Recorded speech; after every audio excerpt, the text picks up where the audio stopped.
అలాగే మా రాష్ట్ర అధ్యక్షుడు తప్పులవాయి దిలీప్ కుమార్ గారికి, మా ఆర్ఎల్డి స్పోక్స్ పర్సన్ బీరప్ప గారికి అండ్ బీసీ సంఘం అధ్యక్షులందరికీ, మీడియా మిత్రులందరికీ నా నమస్కారాలు తెలియజేసుకుంటూ, ఈ సామాజిక తెలంగాణ రథయాత్ర అనే దానికి 4 కారణాలతో మొదలుపెట్టారు ఆయన పోరాట యోధుడు దిలీప్ కుమార్ సార్. ముందు నుంచి తెలంగాణ ఉద్యమంలో 2001 నుంచి నేటి వరకు మన కోసం పోరాడుతున్న ఏకైక వ్యక్తి ఆయనే. ఎందుకంటే పోరాడినప్పుడు సాధించుకున్న తెలంగాణలో మనకు న్యాయం జరగలేదని, వాళ్ళని కాదని ఆయన మళ్ళీ పోరాటాన్ని రెండోసారి మొదలుపెట్టారు. ఆయన తలుచుకుంటే ఎన్నో పదవులు ఆయన దగ్గరకు వస్తాయి. నాకు కాదు, ఇక్కడ ఉన్న యువతకి, ఇక్కడ ఉన్న ఉపాధి అవకాశాలకి మళ్ళీ అదే అన్యాయం జరుగుతుంది. నేను దేనికోసం అయితే పోరాడానో మళ్ళీ అదే జరుగుతుంది ఈ గవర్నమెంట్లో, ఈ ప్రభుత్వంలో కూడా అని ఈ 2 సంవత్సరాల తర్వాత మళ్ళీ యువత కోసం, మన కోసం పోరాటం చేయడానికి ఆయన ముందుకు వచ్చారు. ఇలాంటి నాయకులకి యువకులు ముఖ్యంగా ఆలోచించాలి. ప్రతి ఒక్కరు చాలా చెప్తారు, నేను ఇది చేస్తాను, నేను అది చేస్తాను అని. కానీ ఆయన ఈ వయసులో మన కోసం పోరాడుతున్నారంటే మనం ఆయన వెన్నుండి, ఆయన వెనకాల నడిచి ఈ ఉద్యమాన్ని, ఈ సామాజిక చైతన్య రథయాత్రాన్ని విజయవంతం చేయాలని కోరుకుంటూ, ముఖ్యంగా మన ఉమ్మడి ఖమ్మం జిల్లాలో 3 మంత్రులు ఉన్నారండి. ఒకరు మన రాష్ట్ర ఉప ముఖ్యమంత్రి గారు, ఆర్థిక శాఖ మంత్రి, 2 మన రెవెన్యూ శాఖ మంత్రి గారు, 3 వ్యవసాయ శాఖ మంత్రి గారు. ఇక్కడ ఇవాళ యువతకి వాళ్ళు ఎటువంటి ఉద్యోగ అవకాశాలు కల్పిస్తున్నారు, ఎలాంటి పారిశ్రామిక తీసుకొస్తున్నారు, మనకి ఇక్కడ ఎన్నో వనరులు ఉన్నాయి, వాటిని ఏ విధంగా ఉపయోగపరుస్తున్నారని అందరూ ఆలోచించాలి. యువత ముఖ్యంగా మీరు ప్రశ్నించాలి. మీరు ప్రశ్నిస్తేనే ఏదైనా జరుగుతుంది. బీసీలో ఇప్పుడు మనం బీసీల కోసం కొట్లాడుతున్నాము. ఎందుకు? మనకు రాజ్యాధికారం లేదు కాబట్టి.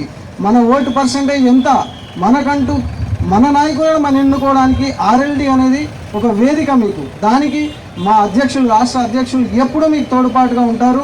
కాబట్టి ప్రతి ఒక్కరూ ఆలోచించాలి. మనం సాధించాలి అనుకున్న దానికి ఎవరు మనకు తోడ్పడతారో వారితో మనం కలిసి ముందుకు వెళ్ళాలి. ఈ అవకాశం ఇచ్చినందుకు అందరికీ కృతజ్ఞతలు తెలియజేసుకుంటాం.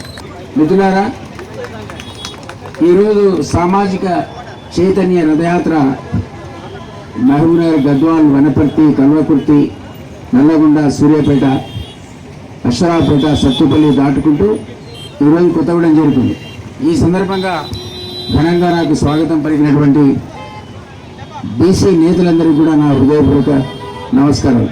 ఇక్కడ మా ఆర్ఎల్డి జిల్లా అధ్యక్షుడు కట్టా సతీష్ ఉన్నారు, తర్వాత బీసీ జిల్లా అధ్యక్షుడు ప్రసాద్ గారు ఉన్నారు, మహిళా అధ్యక్షురాలు మీనాక్షి గారు ఉన్నారు, నా చిరకాల మిత్రుడు, నా ఉద్యమ సహచరుడు మల్లె రామనాథన్ గారు ఉన్నారు, సోమేష్ గౌడ్ గారు ఉన్నారు, రంగారావు గారు ఉన్నారు, సాంబయ్య గారు ఉన్నారు, సమ్మయ్య గారు ఉన్నారు, జనరల్ సెక్రటరీ బీసీ, జీవి మా నాయకులైనటువంటి భాస్కర్ రావు, అదేవిధంగా బీరప్ప గారు నా స్పోర్ట్స్ పర్సన్ ఇప్పుడే మాట్లాడాడు, జానీ గారు ఉన్నారు, మా ఖమ్మం జిల్లా అధ్యక్షుడు, అదేవిధంగా రిషబ్ జైన్, నరసింహరావు గారు, సుధాకర్ గారు, వీరస్వామి, వీళ్ళంతా మా రాష్ట్ర కార్యదర్శులు. అదేవిధంగా మీడియా మిత్రులకు, ఇక్కడ హాజరైనటువంటి పెద్ద సంఖ్యలో ఉన్న మహిళలందరికీ కూడా నా హృదయపూర్వక నమస్కారాలు. కళాబృందం, బుల్లెట్ వెంకన్న నా చిరకాల మిత్రులు, ఎప్పటి నుంచో ఉద్యమకాల నుంచి నాతో ఉన్నారు ఆ బృందం అంతా. వారికి మీ అందరికీ కూడా నా హృదయపూర్వక నమస్కారం. 2-3 అంశాలు ముఖ్యమైనవి ప్రస్తావిస్తా. ఎస్సీ, ఎస్టీ, బీసీలు 85 to 90% ఉన్నారు. వీళ్ళు నిజంగా చైతన్యవంతంగా ఉండి ఐక్యంగా ఉంటే 15% ఉన్నటువంటి అగ్రవర్ణాలు ఎట్టి పరిస్థితుల్లో రాజ్యాధికారులకు రారు. ఒక్క ఎమ్మెల్యే గెలవడు, ఒక్క ఎంపీ గెలవడు. మరి ఆ పరిస్థితి ఎందుకు లేదు అంటే ఇది మీ ఐక్యత లేకపోవడం కారణం. ఈ ఐక్యత రావాల్సిన అవసరం ఉంది. దానికోసమే ఇంతమంది రామనాథన్ గారు చెప్పినట్టు నేనైతే బ్రాహ్మణ్ కావచ్చు, కానీ నేను చిన్నప్పటి నుంచి పీడిఎస్ పాలిటిక్స్ చేసిన, లెఫ్ట్ ఓరియంటెడ్ ఐడియాలజీతో పనిచేసిన, సమాజ నిర్మాణం, అందరికీ సమాన అవకాశాలు అన్నది సోషలిస్టిక్ సెంటిమెంట్ అనేది మా గుండె లోపల పాతుకుపోయింది. ఆ కారణం చేత అప్పటి నుంచి ఇప్పటి వరకు కూడా ఆ కాన్సెప్ట్ మీదే పనిచేస్తాం. అందుకనే సుదీర్ఘకాలం తెలంగాణ వస్తే మనందరి బతుకులు బాగుపడతాయి అనుకొని 369 మంది తొలి ఉద్యమంలో మరణిస్తే 12,000 మంది ఆత్మ బలిదానాలను నిశ్చయం చేసుకున్నారు. ఆ అమరుల బలిదానాల పునాదుల మీద ఏర్పడే తెలంగాణ మనం ఆశించినట్టుగా ఒక సామాజిక తెలంగాణ కాకపోవడం, ఇప్పటికీ ఎస్సీ, ఎస్టీ, బీసీ వర్గాలను అగ్రవర్ణాలు తొక్కివేయడం అనేది నన్ను తీవ్రంగా కలిచివేసింది. ఈ కారణం చేత నేను బయటికి రావడం జరిగింది. ఈ వర్గాలను చైతన్యపరిచి ఇంతకుముందు ప్రసాద్ జిల్లా అధ్యక్షుడు చెప్పినట్టు, సోమయ్య గారు చెప్పినట్టుగా నేను చెప్పుకుంటూ వస్తున్నా. మా టీఆర్ఎల్డీ పార్టీని మళ్ళీ రివైవ్ చేసాం. 2012లో టీఆర్ఎల్డీ పార్టీ 2 ఏళ్ళు నడిపినాయి. మీకు జ్ఞాపకం ఉంటే ఇదే కొత్తగూడెంలో ఇదే ఆర్ఎల్డీ సింబల్తో మా కార్పొరేటర్ గెలిచాడు. అప్పుడు వేరే పార్టీలకు అసలు బీజేపీ లాంటి పార్టీకి ఇక్కడ సీట్ లేదు. అప్పుడు గెలిపించాం, 3 సర్పంచ్ గెలిపించినాం వేరే వరంగల్ తొర్రూరు ప్రాంతంలో. అప్పుడు మాకు అలయన్స్ కూడా లేదు. ఇప్పుడు లక్కీగా బీజేపీ అలయన్స్ కూడా ఉంది. కాబట్టి అలయన్స్ పార్ట్నర్గా మాకు కొన్ని సీట్లు వాళ్ళు కేటాయిస్తారు. ఇవన్నీ కూడా సాధ్యమైనంత వరకు నేను ఎస్సీ ఎస్టీ బీసీలకే కేటాయించే సంకల్పంతో ఉన్నా. ఇవే కాదు, రేపు రాబోయే ఎన్నికలు కూడా మీరు వేరే పార్టీలో ప్రయత్నం చేసుకోండి, సీట్లు తెచ్చుకోండి, గెలవండి, మీకు వెన్నుదల ఉంటాను. అది సాధ్యమైన పక్షంలో మీకు అన్యాయం జరిగితే మీరు జ్ఞాపకం పెట్టుకోవాలి. అదే దిలీప్ కుమార్ ఆర్ఎల్డీ ఉన్నది, మనం అక్కడ తలుపు తట్టచ్చు, అక్కడ మనకు బీఫారాలు దొరుకుతాయని మీరు జ్ఞాపకం పెట్టుకోండి.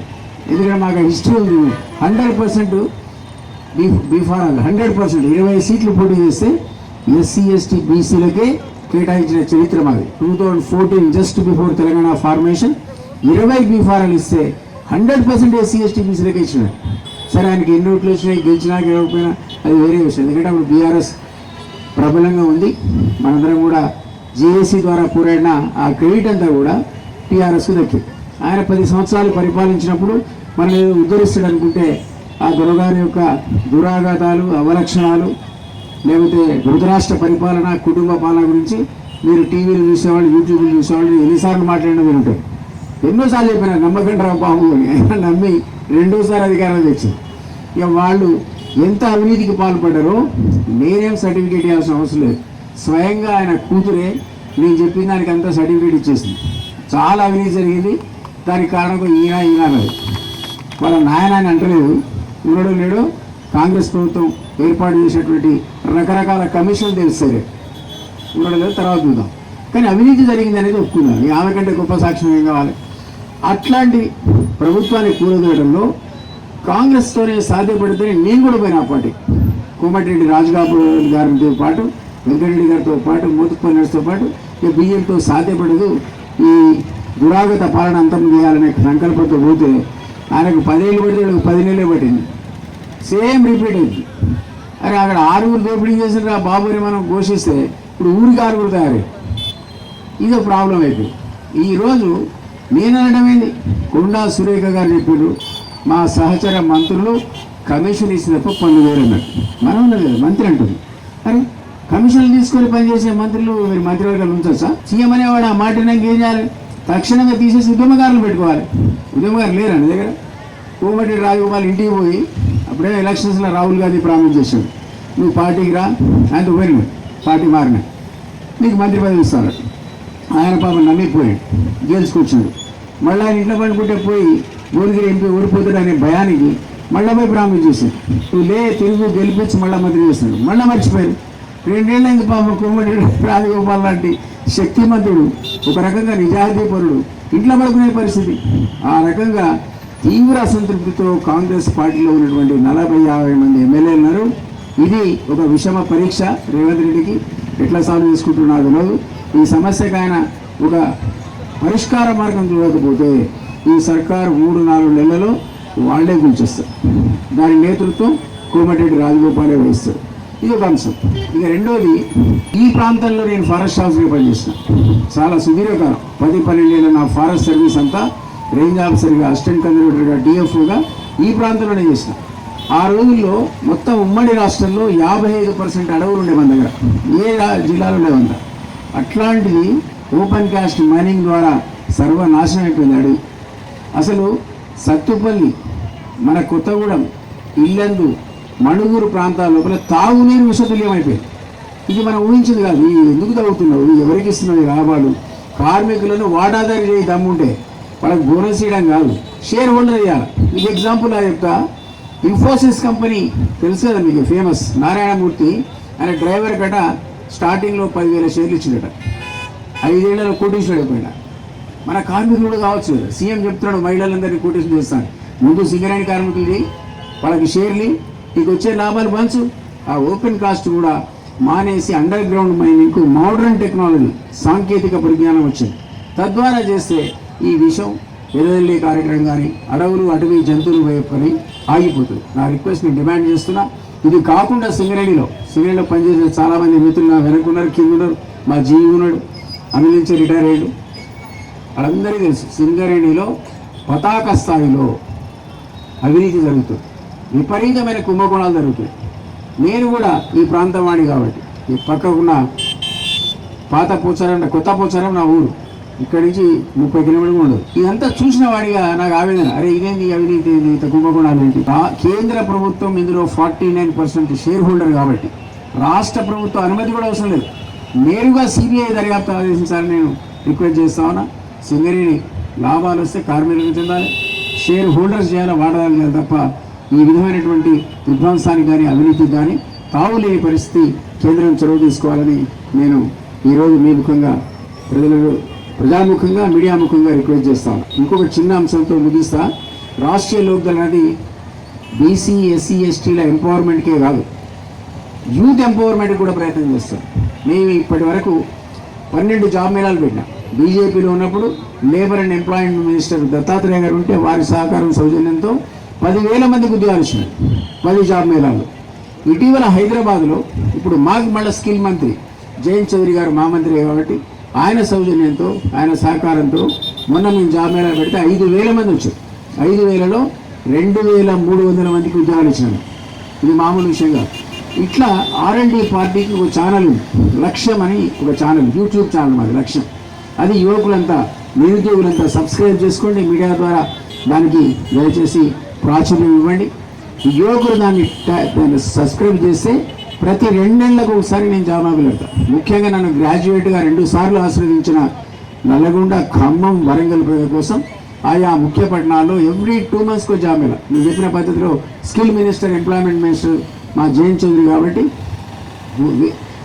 దేశవ్యాప్తంగా ఉన్న పెద్ద పెద్ద కంపెనీలు తీసుకొచ్చాడు పెడతాం. మీరు అందులో వాకింగ్ ఇంటర్వ్యూ ఫ్రీ, ఇదంతా ఫ్రీ. మీరు ఊరికే సబ్స్క్రైబ్ చేసుకోవాలి, డేట్ చూసుకోవాలి. అది కొత్తగూడెం, ఖమ్మం, నల్గొండ, వరంగల్ మీరు రావచ్చు. ఈ జిల్లా నుంచి ఆ జిల్లా పోదని రూల్ లేదు, మీరు సెలెక్ట్ కావాలి. అట్లా ఈ ప్రాంతాల్లో ఉన్నటువంటి నిరుద్యోగం కూడా రూపమాపడానికి మేము కంకణం కట్టుకున్నాం. ఒకటేమో సామాజిక చైతన్యం, ఈ వర్గాలకు అధికారం రావాలనేది ఒక పోరాటం అయితే, రెండోది వీళ్ళందరికీ ఉద్యోగాలు ఇప్పించే బాధ్యత. ఇది మా పార్టీ లక్ష్యంగా ఉన్నాం కాబట్టి మీ ద్వారా నేను అది కూడా అప్పీల్ చేస్తా ఉన్నా. వేరే విషయాల గురించి చాలామంది ఎన్నికల హామీల గురించి మాట్లాడే, మహిళలకు తులం బంగారం కోసం చూస్తున్నారు, అది రాలే. 2,500 నెలకి ఇస్తానన్నాడు, అది రాలే. పాపం విద్యార్థులకు స్కూటీలు ఇస్తానన్నాడు, అది కనపడతలేవు. 4,000 రూపాయలు పెన్షన్ అన్నాడు, అది కనపడతలేదు. రైతులకేమో ఎరువులు సకాలంలో సప్లై చేయక వాళ్ళు క్యూ లైన్లో చెప్పులు పెట్టే పరిస్థితి మళ్ళీ దాపురించింది. ఇవన్నీ రైతుల కూడా, విద్యార్థుల నిరుద్యోగం కూడా మీరు చెప్పిన 2 లక్షల ఉద్యోగాలు అన్నది రాలే. ప్రైవేట్ సంస్థల లోపల కూడా పక్క రాష్ట్రాల్లో చట్టం వచ్చింది, 95% స్థానికులకే రిజర్వేషన్. మన దగ్గర ఎందుకు చేయండి? అది చేస్తే ఏ బడా కంపెనీ ఇక్కడ పెట్టినా 95% లోకల్లోకి జాబ్ వస్తుంది. ఇప్పుడు రమ్మంటే అడిగాడు, క్రీమ్ సెలెక్ట్ చేసుకుంటాడు, ఎవడో బీహార్ వాడిని, చెన్నై వాడిని, బెంగళూరు సెలెక్ట్ చేసుకుని వెళ్ళిపోతాడు, మనోడో మన దగ్గర ఉంటాడు. కాబట్టి స్థానిక పరిశ్రమల లోపల 90% రిజర్వేషన్ కూడా చట్టబద్ధంగా ఒక చట్టం తీసి చేయాలనేది కూడా నేను డిమాండ్ చేస్తున్నాం. ఇవన్నీ అంశాలు రాబోయే సందర్భాలు చాలా అంశాలు మిత్రులు మాట్లాడారు. ఏమైనా నా రిక్వెస్ట్ సరే, బీసీలు ఒక అద్భుతమైన వెల్లువలాగా లేచారు, ఒక చైతన్యం వచ్చింది. ఈ చైతన్యాన్ని మీరు కాపాడుకోవాలి. ఒక జాయింట్ యాక్షన్ కమిటీని ఫామ్ చేసుకోవాలి. ఒక్కొక్కరి లీడర్ దగ్గర కొంతమంది చేరిపోతారు, మళ్ళీ పరస్పరం తేడాలు ఉంటాయి. జేఏసీ పెడితే ఈ పంచాయతీ ఉండదు. ఎట్లయితే కేసీఆర్ జేఏసీ పెట్టి ఇంట్లో పండుకుంటే జేఏసీ తెలంగాణ తెచ్చిందో, అట్లా జేఏసీ కనుక బీసీలకు ఫామ్ అయితే నేను దానికి సంపూర్ణ సహకారం ఇస్తా, నా ప్రయత్నం కూడా చేస్తా. మీకు రాజ్యాధికారం రాకపోతే